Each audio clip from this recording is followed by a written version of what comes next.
RX, this is the Moth Radio Hour. I'm your host, Jodi Powell. I grew up with a mother, a sister, and a grandmother who were always on time. My grandmother especially. She showed up dressed to the nines and early. Also, she would say to me, life will make sense in good time. I, on the other hand, respect time, but let's just say the respect is not mutual. I'm always trying to balance my time correctly, or just plainly make sense of it. In this hour, stories of how time can change the way we understand life. Our first story comes from Otis Gray. Otis told this at our New Orleans Slam at Cafe Istanbul, where we partner with WWNO. Here's Otis.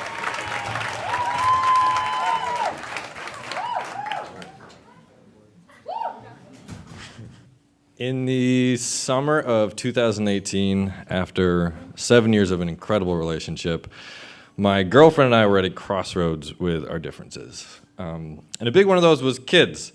Grace never wanted kids. I always wanted kids, so that was a big one. But it wasn't the only one. We were also living in Brooklyn, where she wanted to live forever, and I was reluctant to move to in the first place.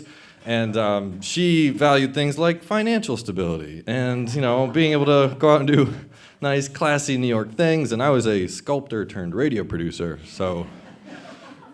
And I wanted to go one day without talking about the apocalypse. Like, that was her thing, and it was also a reason for her not having kids. I logged into her Amazon account by accident one day, and there was a flare gun, a map of the Hudson River, and a raft, which led to a really heated discussion about not if the rapture was nigh, but where, in our Brooklyn apartment, she thought we were going to put a goddamn raft.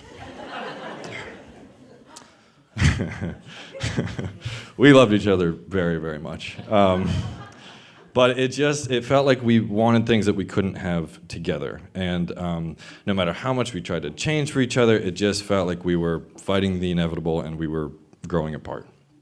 But I'm very stubborn, and I could not see myself not growing old with this person. And I wanted to show her that I could maybe be the person that sometimes she wished I was. I thought that would be like the brave thing to do. So, as a grand gesture on her birthday with very limited funds, I decided I was going to take Grace to Carnegie Hall. Like classic New York, Humphrey Bogart, Grace Kelly kind of night. I got the suit, I got the haircut, I found a concerto on her birthday. Yeah, I had a bunch of like Italian words and the word chorus. I'm like, that's what I want. And I called her and I'm like, hey, wear a red dress and meet me at the south entrance of Central Park. Falling in love with myself at this point. So the night comes, and we meet, and we look amazing. And she takes my arm, and I escort her up the stairs of the majestic Carnegie Hall to our box seats with the red velvet chairs and the booming architecture, and looking at a stage that Pavarotti sang on, and I'm just crushing this so hard. Like, just, God. As soon as we sit down, something is off. First there's like a whole extended family in the balcony in front of us, and they turn and ask, oh, who are you here to see? Which is a weird thing to ask someone at a concert you are also at. But I'm like, okay, no, it's cool. And then the house lights go down, and the stage is lit, and this little girl walks on the stage, followed by another, and another, and another. So there's like 150 children on this stage, and we both know what's happening, and we don't want to say it, and they immediately break out into the most uncoordinated, nightmarish rendition of Scarborough Fair. And without looking, I can just hear Grace's jaw drop in utter amazement and disappointment. Like, this was so on brand for me to do. But then, like, this is all wrong. There's this Carnegie Hall. Why are these kids so sad? Why is the music so depressing? Why does that guy have, like, the flip-up sunglasses? And, like, some people in the crowd are crying and they're taking videos on their phone. And I realize, I have brought my struggling relationship to an elementary school chorus recital. Okay, but then the song ends, and this little girl walks up to the mic. She's got sequins. She's like, "I'm Sandra." I'm like, "Okay, Sandra, we gotta turn this thing around. I got a lot riding on this show." She's like, this is an original song about the poison water in Flint, Michigan. Like, if Grace's reasons for not having kids were turned into a musical, this was it. And the Flint song ends, and this dad at the other end of the theater just delivers the most perfectly executed snore that reverberates through the silence of Carnegie Hall, and for the first time we look at each other dead in the eyes with just tears running down our face, trying not to break out in the most offensive laughter. And in that look was everything we had to say. Like, this is the worst thing ever. This is the best thing ever.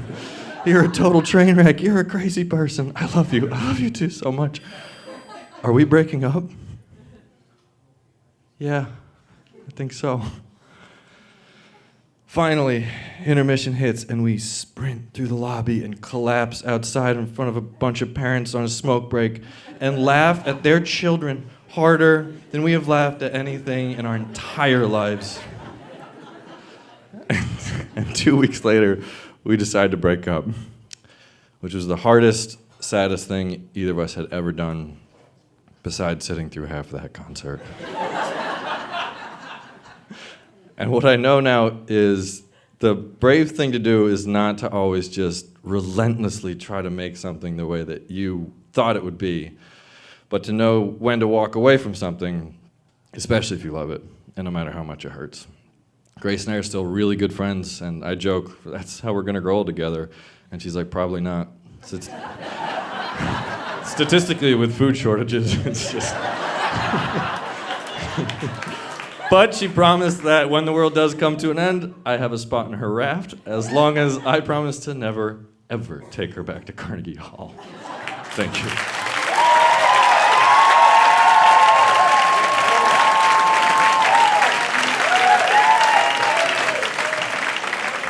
That was Otis Gray. Otis is a radio producer from the woods of Belmont, Vermont. He currently lives in Brooklyn, making stories about people and food, and is the host of a podcast called Sleepy, where he reads old books to help people sleep. 6 years later, Grace and Otis are still best friends, and neither of them has been back to Carnegie Hall. We are also happy to report that Otis is living a new love story.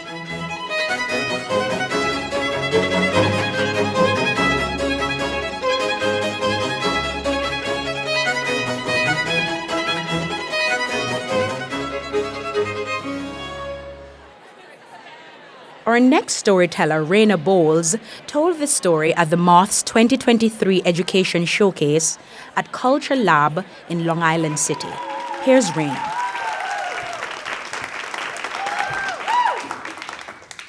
So I never thought I'd see the day my sister would go.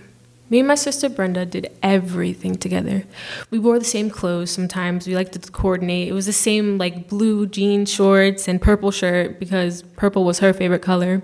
And our favorite show to watch was SpongeBob. It was just something about the way SpongeBob and Patrick were best friends. And it reminded us of how me and Brenda were sisters by chance, but always friends by choice. We loved each other so, so much. People would often say me and Brenda were tied by the hip because of so much of the time we spent together. And I didn't disagree with that. But people would also tell me, Reina, one day Brenda's going to leave you because she was 2 years older than me. And at the time, I really didn't care what they said because there was never a time where Brenda did leave me. So I really undermined what they said and, kept it going because my sister would never go anywhere. And so at the age of 7, I remember watching this basketball game, and it was a women's basketball game, college basketball, and it resonated with me so much. It was something about the way they were so strong and fierce and how they played the game that made me want to play. And so next thing I know, I'm telling my parents, I think I want to play basketball. And so that's what I did. And because me and Brenda did everything together, she began playing basketball. And that kind of became our thing. We practiced all the time. We went outside. That's what we would do. We loved basketball. But we never played on the same team because, like I said, Brenda was always 2 years older than me. And, it was okay because we got to practice together. But when I hit my freshman year of high school, Brenda was a junior. And luckily, we went to the same school, so we got to play on the same basketball team. And when I say the first season I've ever played with my sister was the best season of my life, I mean it. I've played many, many basketball games from the age of 7, and I lost many basketball games, won many basketball games, but with her, win or lose, it was just so amazing. And so everyone would congratulate us because that happened to be one of our best seasons in our school when me and Brenda played together.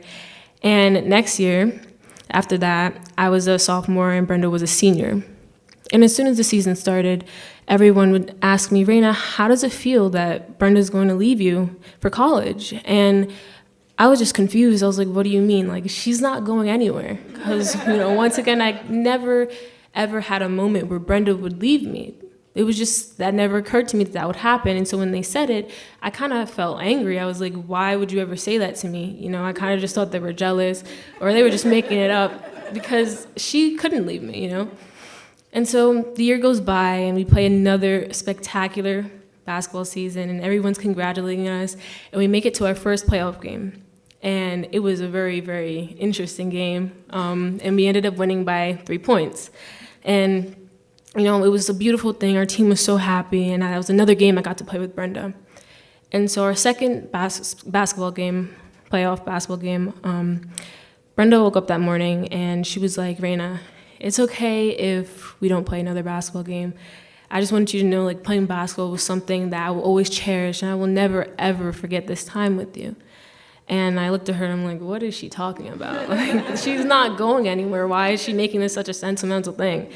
And so I go to school with the same attitude, thinking Brenda's not going anywhere. And people are coming up to me saying, Reina, how does it feel Brenda's leaving? And I'm so irritated because I'm like, why do they keep coming up to me saying the same thing and nothing's going to happen? Brenda is not going anywhere.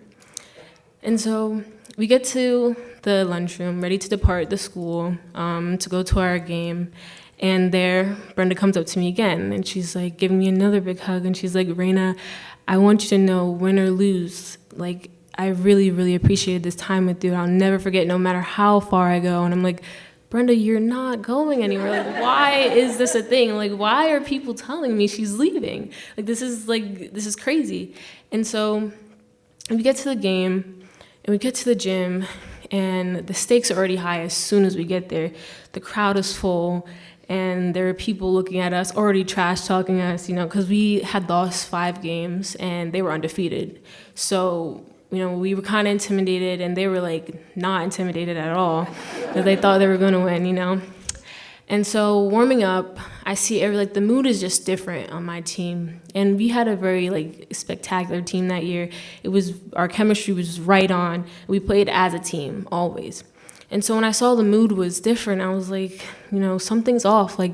Everybody's smile is a little different. The way they're talking is a little different. The way we're warming up is a little different. And that's when it occurred to me that this was going to be Brenda's last game if we lost. And so I stood there in the layup line just looking, and I was completely quiet. And I was just looking at Brenda smiling and looking at her enjoy herself. And that's also when I realized this had to be the game where I had to really shed blood, sweat, and tears for my sister, because if we lost this game, I'd be losing Brenda. She'd be going off to college before I knew it, and that would be the end for us. And so the game starts, and there's pushing, there's shoving, there's yelling. There might have even been a little trash talking, not from me though. And, everybody's really playing their hardest game. And the other team thought this was going to be an easy game considering we lost a fair share of games. But it wasn't.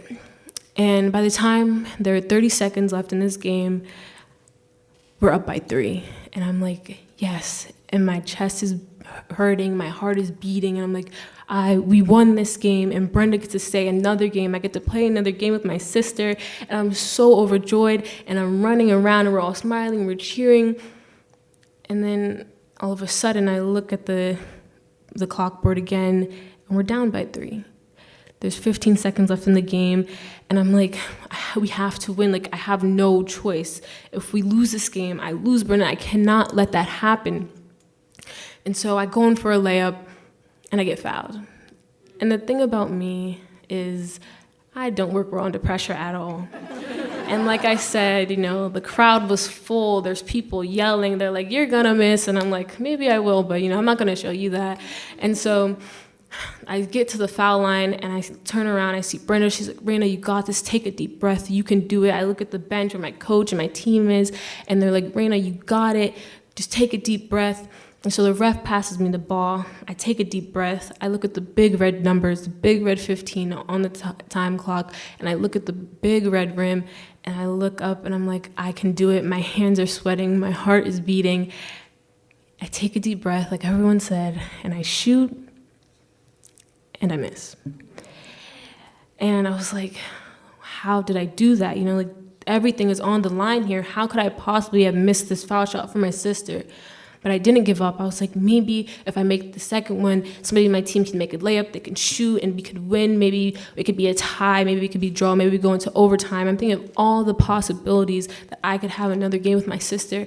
And so when I get the ball for the second time, I'm like, this is the second chance that I have to make sure me and Brenda have another game to play. So I take that deep breath, and I close my eyes. I open them, I look at the rim, I look at the big red numbers, I look at Brenda. I dribble once, and I shoot, and I miss. And then I look at my team, and everyone's scrambling for the rebound, and I'm like, I have to get in there too, so I try to keep going, and I try to keep playing, but before I know it, time is out. I hear the buzzer beater.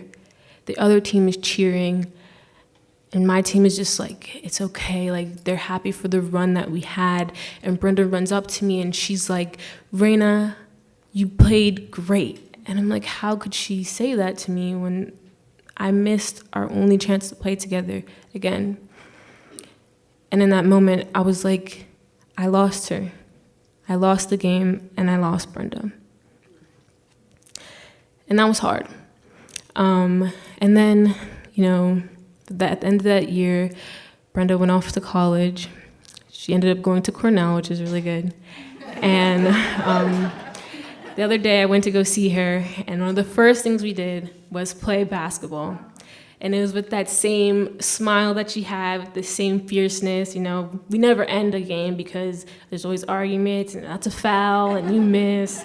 But we always loved playing together, and that's what we did. And the same feeling that I had when I played with her on the court for our last game was the same feeling I had when I played with her at the court of Cornell. And that's when I realized that no amount of distance could ever take away the friendship that me and my sister have. Thank you.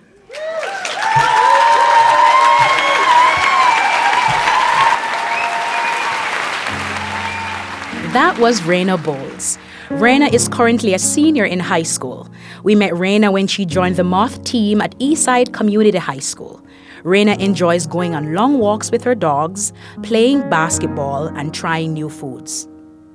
And note that Reina's sister Brenda Bolds in the story is also a Moth Education alumni and former teaching intern. To see a photo of her and her sister on the court, head over to themoth.org.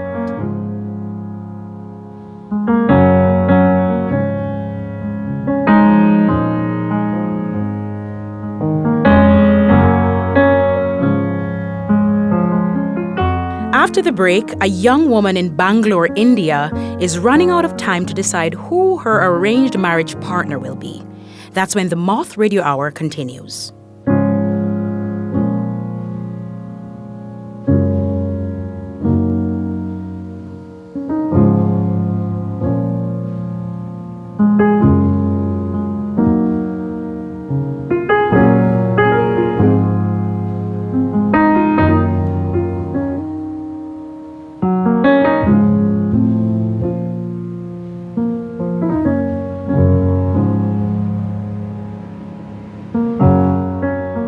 The Moth Radio Hour is produced by Atlantic Public Media in Woods Hole, Massachusetts, and presented by the Public Radio Exchange, prx.org. This is the Moth Radio Hour from PRX. I'm Jodi Powell. In this hour, we are listening to stories about time. And next up, Senan is running out of time and has to make a decision whether she likes it or not. Anu told this at a New York City Grand Slam at the Music Hall of Williamsburg, where WNYC is a media partner of the Moth. Here's Anu.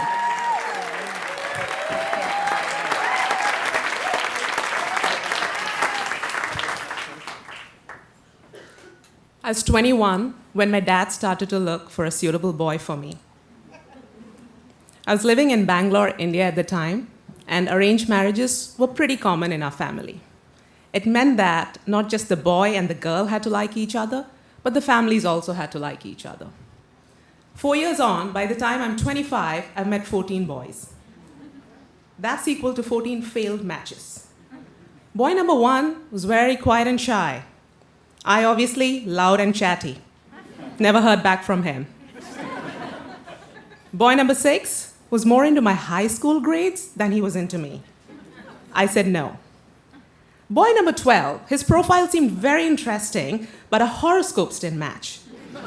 The astrologer said the marriage would end in disaster, so the families said no. And all the other guys I saw, they thought I wasn't good enough. It was like they were shopping for a wife and I didn't fit the bill. Now, by this point, my father is very desperate. He thinks I'll end up single for the rest of my life, and it freaks him out. Now, when he gets desperate, I feel the pressure to commit to a marriage very quickly, and that freaks me out. Because, honestly, I don't know what a happy marriage looks like. My parents have had an arranged marriage, but theirs is a love-hate relationship that borders mostly on hate. As a child, I've once seen them get into a terrible argument, and my mom ended up with a black eye. And that image is stuck in my head as I wonder if that would be my future. Seeing how conflicted I am, my best friend gives me a book. It's called The Secret. Now, you may have heard of it. It talks of how to manifest what you want in life. And it has a chapter on attracting the partner of your dreams. It talks of doing all kinds of fun stuff like sleeping on one side of your bed to create the physical space in your life for this person to come in.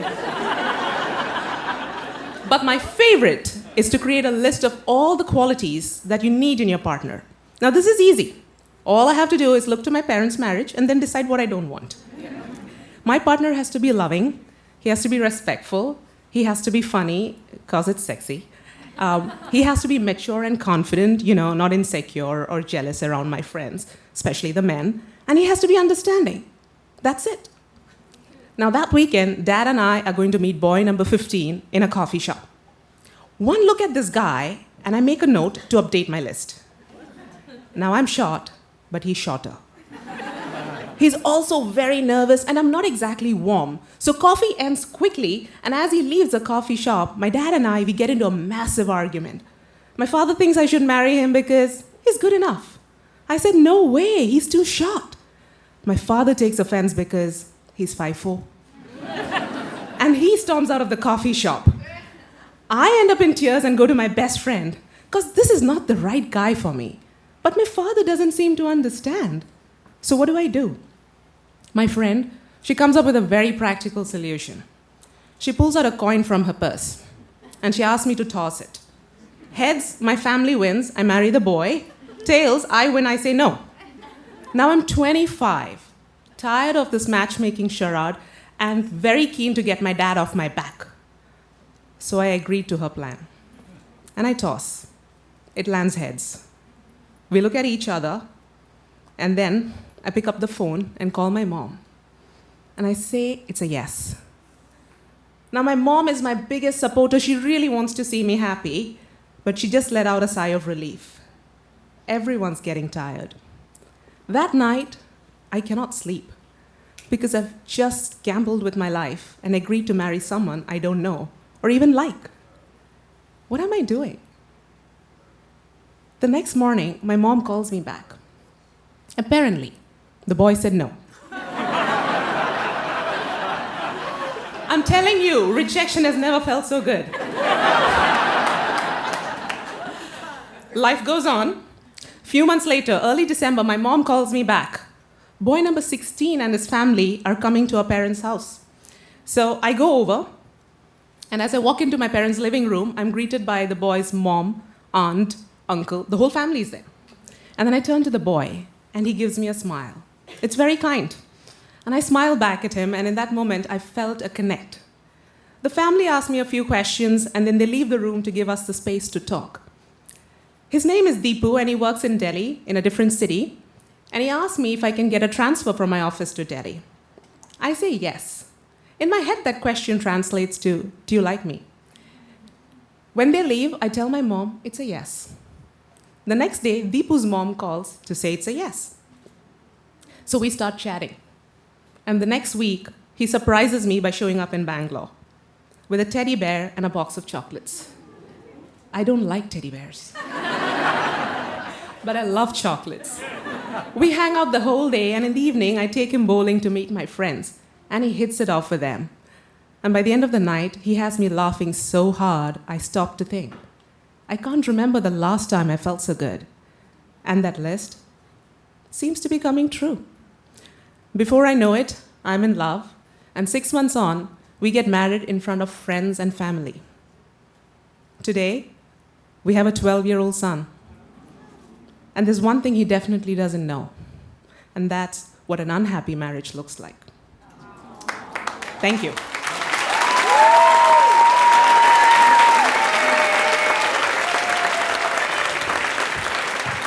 Anu Senan is the host of the podcast Heroes of New York that she started during the pandemic to tell stories of everyday heroes. She is a 2-time Moth Story Slam winner and an avid camper, kayaker, and traveler. Anu wants us to know that she still has the same husband. She has never done the coin flip again, but has applied the law of attraction several times to manifest the job she desired, to move to New York City, and to win the Moth Slam.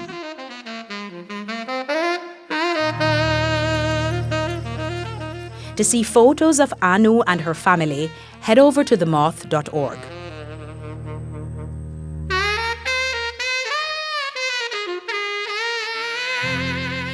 Do you have a story of you racing against time or trying to make meaning of it? You can pitch us by recording it right on our site or call 877-799-MOTH. That's 877-799-6684. The best pitches are developed for Moth shows all around the world. Here's a pitch from Christine Deng. I grew up in the hustle and bustle of Chinatown. My mom worked as a nurse in the neighborhood, just a few streets away from where I attended elementary school. The two of us often took the F train together, me to kindergarten and my mom to the hospital. I was 4 when I started taking the subway with my mom, but I knew the stops by heart even before I was able to spell them. When I turned 6, I felt confident enough to navigate the subway without needing to hold my mom's hand. In between transfers, I started walking in front of her, pretending that I was going to school alone, like all the other teenagers I saw. That all changed, though, a few weeks later, during one of our typical morning commutes, when I saw an Express D train roll into the station. In an attempt to minimize our commute time, I immediately bolted off the F train we were on. Surprised, my mom quickly ran after me, only for the subway doors to automatically close with her still inside. I turned around shocked with the realization that I had left the train without her. As her subway car slowly moved away, she mouthed, "Get off at the next stop." I nodded, holding back my tears, and immediately boarded the D train to meet her. Although my subway ride was brief, it was the first time I had ever taken it by myself. Suddenly, I missed the feeling of my mom's fingers interlocked with mine. As my train rolled into the following stop, I frantically scanned the station for my mom. When my eyes landed on a familiar frame, I shouted, "Ma!" Her head immediately turned toward me. We ran to each other, ignoring all of the anxious onlookers. She hugged me and whispered, "My baby, you did it. I am so glad you are safe." Remember, you can pitch us at 877-799-MOTH or online at themoth.org, where you can also share these stories or others from the Moth archive.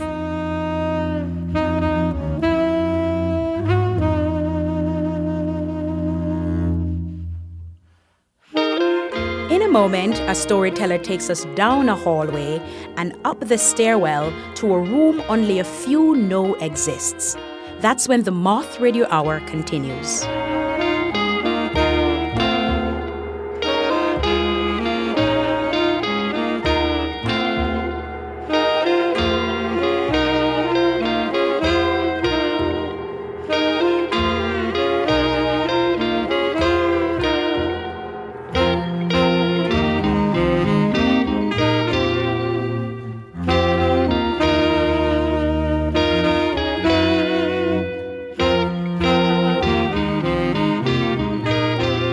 The Moth Radio Hour is produced by Atlantic Public Media in Woods Hole, Massachusetts, and presented by the Public Radio Exchange, prx.org. This is the Moth Radio Hour from PRX. I'm Jodi Powell. In this episode, we've been listening to stories all about time. Our final story comes from Vivian Yoon. Vivian told this at our main stage in San Francisco at the Herbst Theater. Here's Vivian.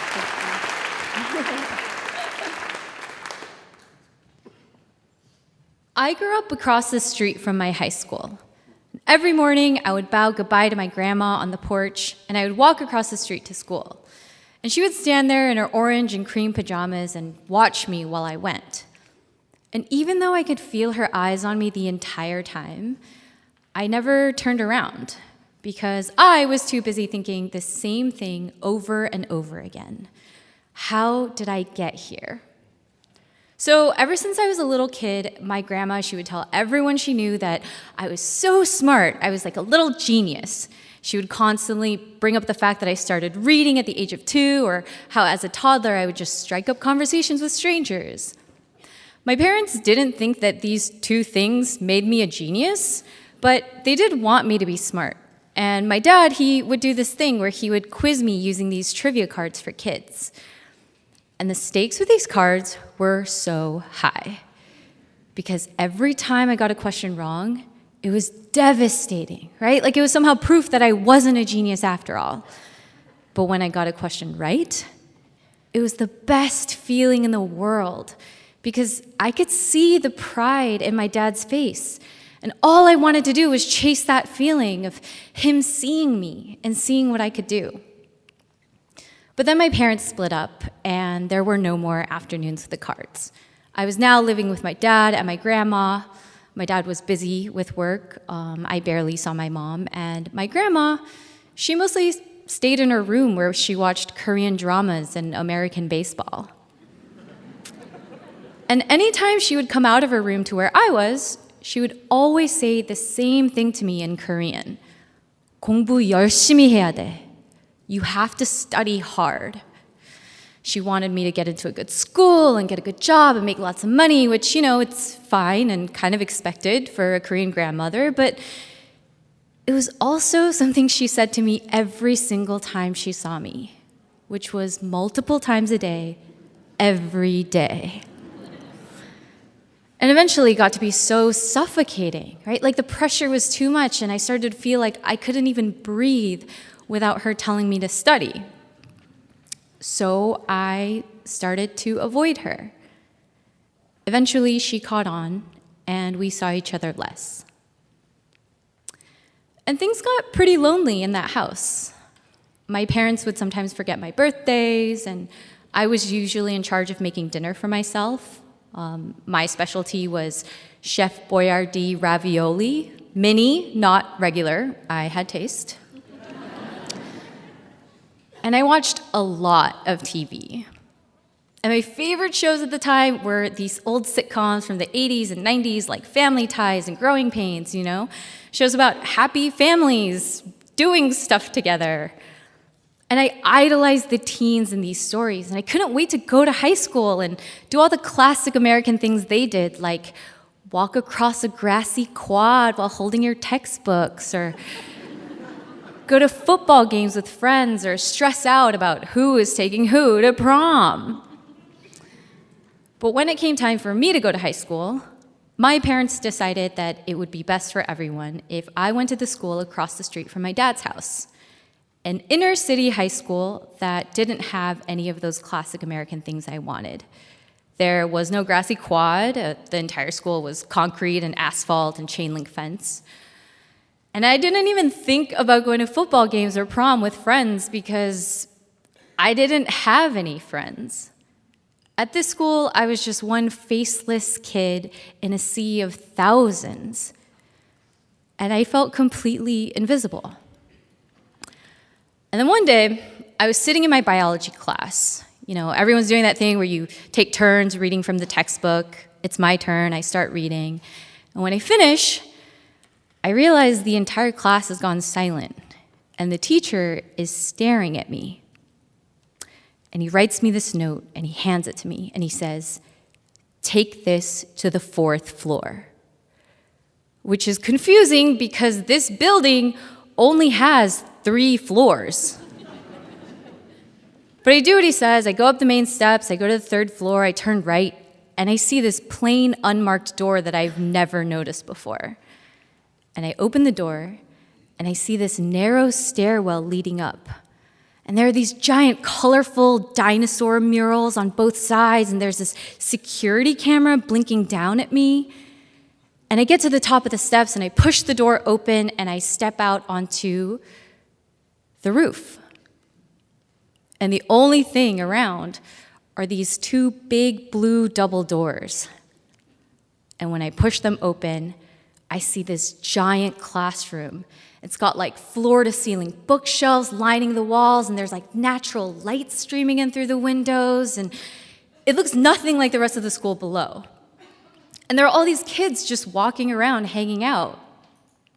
Like, one group of kids is looking at this anatomical skeleton in the corner, and there's another group over here discussing Eastern European politics, and then I hear one kid say the phrase, "amorphous blob," and it hits me. This is where the nerds are. So the 4th floor, as we all called it quickly becomes my home, and I find out that the teacher here, Mr. Holland, he coaches something called academic decathlon. Decathlon, it's this yearly competition where schools all over the country compete in a series of 10 subjects, literature, art, math, science, etc. But there's one subject that's different, Super Quiz. Because Super Quiz is a live event held in front of an audience. And it turns out our school is actually pretty good at Super Quiz. And the decathlon kids are like royalty on the 4th floor, okay? They get these like custom blue and white Letterman jackets with their names stitched on them. And they get all these perks like free pizza on Fridays. And everybody knows who the team members are. So when Mr. Holland asked me my sophomore year if I want to join, I'm like, hell yeah. Because remember, I'm like starving for attention at home. So the fact that this adult sees something in me and wants to invite me to join this like super exclusive group of kids that get special treatment, I'm so in. So I joined the team, we study all year. It's finally competition time. The first 2 days of the competition go by in a blur, right? It's just a bunch of kids taking a bunch of tests in these big rooms. And in our downtime, our team scopes out the number 1 seed that year, Taft High.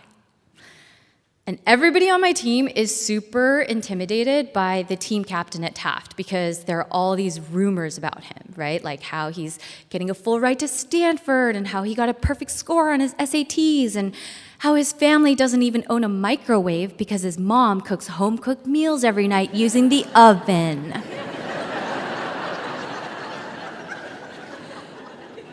So yeah, he's scary.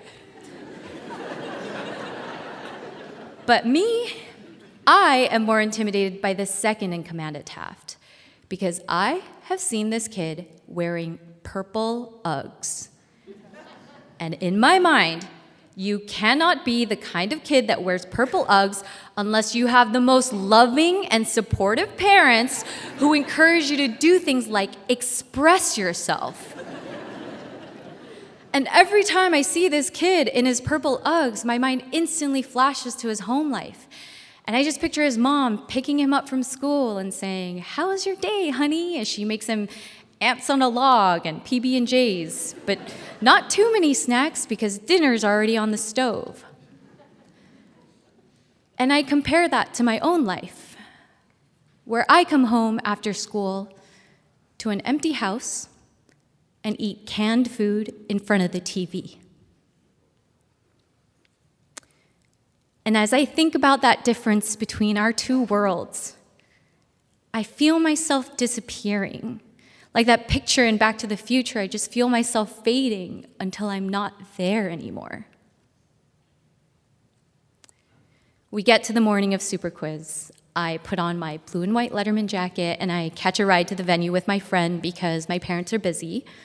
And when we get there, our coach leads us into this back room where all the teams are waiting for the event to start. You know, everybody's like talking, we're all nervous, except for Purple Ugg guy, he's totally fine. And suddenly we hear music and the announcer, and we realize the opening ceremonies have started. And one by one, all the teams start walking into the auditorium, holding their school signs, and they start walking the floor. Finally, it's our turn. I step inside, and I see all these people in the bleachers cheering. And there are these student desks lining the floor in threes like little canoes. Our team finds our spot on the sidelines, and the competition begins. I walk up to one of the desks, I sit down, the proctor reads the first question out loud, and I realize I know the answer. So I bubble it in furiously, time runs out, the proctor announces the correct answer, and I take my pencil and I wave it around my head to show my teammates that I got it right. And the crowd erupts, and it feels like all of that applause is just for me. And it's the best feeling, like getting those trivia questions right with my dad, but times 1,000 because all these people are seeing me and seeing what I can do. There are 9 more questions, and I wave my pencil 9 more times. And at the end, I stand on stage with my teammates as the announcer declares us first place.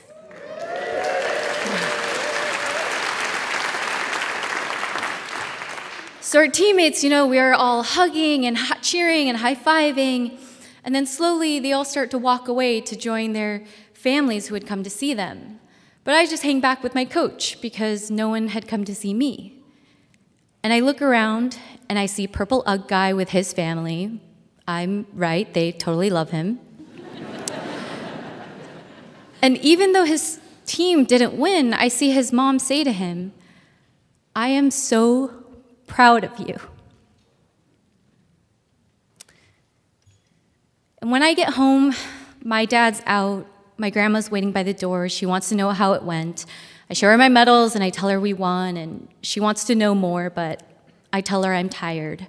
And I go into my room and I cry myself to sleep. The next Monday, we all show up to school, everyone's excited, we're making big plans for next year, how it's gonna be even better. But then our coach walks in and he says he got an offer to coach the decathlon team at a different school, at a better school, and he's not coming back next year. And he leaves. And the rest of high school, for me, it's like a haze, right? Without decathlon, without my coach, I go back to feeling invisible. I hang out with, the wrong crowd. I start ditching school. I barely graduate. And I don't even go to my own graduation because I'm not sure that anyone from my family will come. And then a few weeks later, I pack my things and I move out. And as the years go by, I still visit my grandma from time to time, but I keep the visits short because that house just holds so many difficult memories. And then one day I'm at home and I'm looking through this box of old photos, And I see a picture of me with my old decathlon teammates, and we're, wearing our Letterman jackets, and we're cheesing for the camera, and I start to wonder, whatever happened to my jacket and those medals? So the next time I visit my grandma, I ask her, do you know what happened to my things from decathlon? And she says, yeah, and she leads me down the hallway, and she opens the door to her bedroom, and I'm hit with that familiar smell of old books and mothballs, and I see all the furniture is the same since I was a kid. The old wooden dresser and vanity, the little nightstand where she kept her radio and her newspaper, the tiny silver TV she used to watch Korean dramas and American baseball. And then she points behind me, and I turn around, and I see all of my medals pinned in a row. And hanging up next to them, my blue and white Letterman jacket with my name stitched on them. And I realize this spot on the wall is directly across from her bed, which means she has been staring at these every day for the last 10 years. And I turn to her, and I say, 이걸 다 갖고 계셨어요? You kept these all this time? And she says, 그럼, of course. And in that moment, all these memories just come flooding back, and I picture her standing there on the porch, watching me walk to school, hoping that just once I would turn around and look at her. And I think about that day after the competition, when I came home with all my medals, and I could tell how badly she wanted to know what happened and how much she wished that she could have been there. And I think about how I had never even thought to invite her. And I imagine her standing in that empty house after I had left, collecting those medals and carefully pinning them up one by one. Because even after all that time and all that distance between us, she was still so, so proud of her smart granddaughter, of her little genius. Growing up, all I wanted was for someone to see me. It turns out someone had. I just hadn't seen her. Thank you.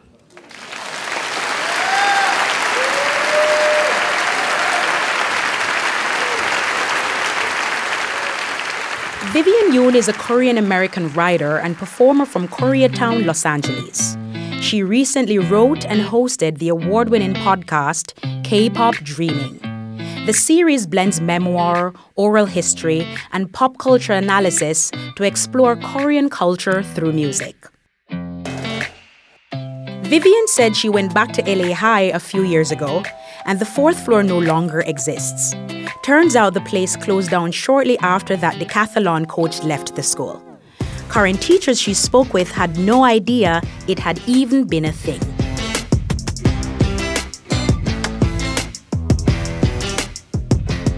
You can share these stories or others from the Moth archive and buy tickets to Moth storytelling events in your area through our website, themoth.org. There are Moth events year-round. Find a show near you and come out and tell a story. You can find us on Facebook and X at The Moth and on Instagram and TikTok at Moth Stories. And that's it for this episode of the Moth Radio Hour. Thank you to our storytellers for sharing with us and to you for listening. I hope you'll join us next time.